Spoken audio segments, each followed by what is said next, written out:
40ാം വാർഷികാഘോഷ ഭാഗമായി നെൽകൃഷിയിലേക്കും ചുവടുവെച്ച് നീലേശ്വരം അങ്കക്കളരിയിലെ ചൈതന്യ ക്ലബ്ബ്. ഇതിന് തുടക്കം കുറിച്ച് നടത്തിയ നാട്യോത്സവം നീലേശ്വരം നഗരസഭ വൈസ് ചെയർപേഴ്സൺ PM സന്ധ്യ ഉദ്ഘാടനം ചെയ്തു. This news sponsored by Jyoti Institute of Medical Technology, Nityananda Building, Kanyanad.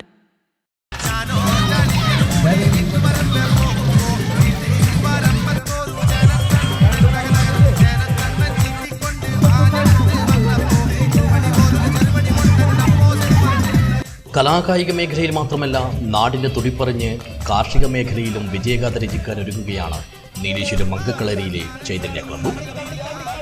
40ാം വാർഷികത്തോടനുബന്ധിച്ചാണ് ഇവരുടെ ഈ പുതിയ ചുവടുവെപ്പ്.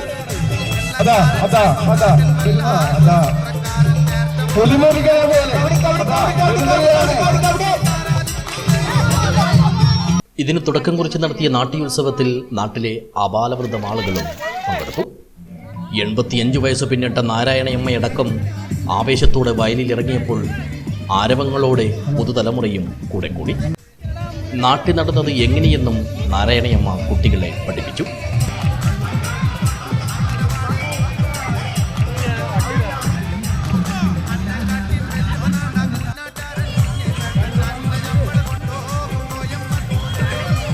ചെളി കണ്ടാൽ നെറ്റിച്ചുടിക്കുന്ന ഇളം തലമുറയെ കാർഷിക വൃത്തിയിലേക്ക് ആകർഷിക്കുക എന്ന ലക്ഷ്യം കൂടി മുൻനിർത്തിയുള്ളതാണ് ഇവരുടെ ഈ പുതിയ ഉദ്യമം.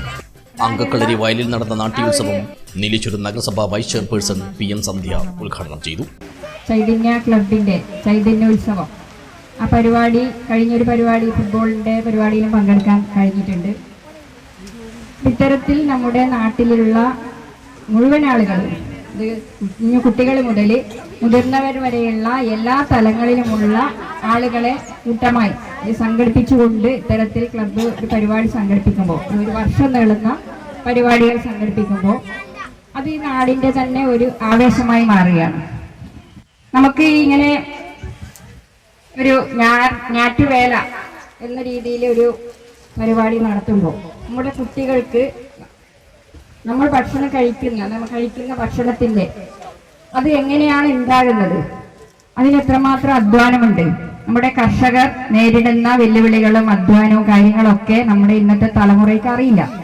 അവർക്കത് മനസ്സിലാക്കി കൊടുക്കാനും ഇത്തരത്തിലുള്ള മഴപ്പൊലിമ പോലെയുള്ള ഞാറുനടൽ പോലുള്ള കാര്യങ്ങളൊക്കെ പഠിപ്പിച്ചു കൊടുക്കേണ്ടതുണ്ട്.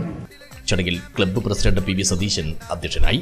PV ശ്രീജ സ്വാഗതവും KV ശൈലജ നന്ദിയും പറഞ്ഞു. നാട്ടിയോടനുബന്ധിച്ച് വയലിൽ നടന്ന കലാകായിക മത്സര പരിപാടികളെ സ്ത്രീകളും കുട്ടികളും സജീവ സമ്പന്നമാക്കി.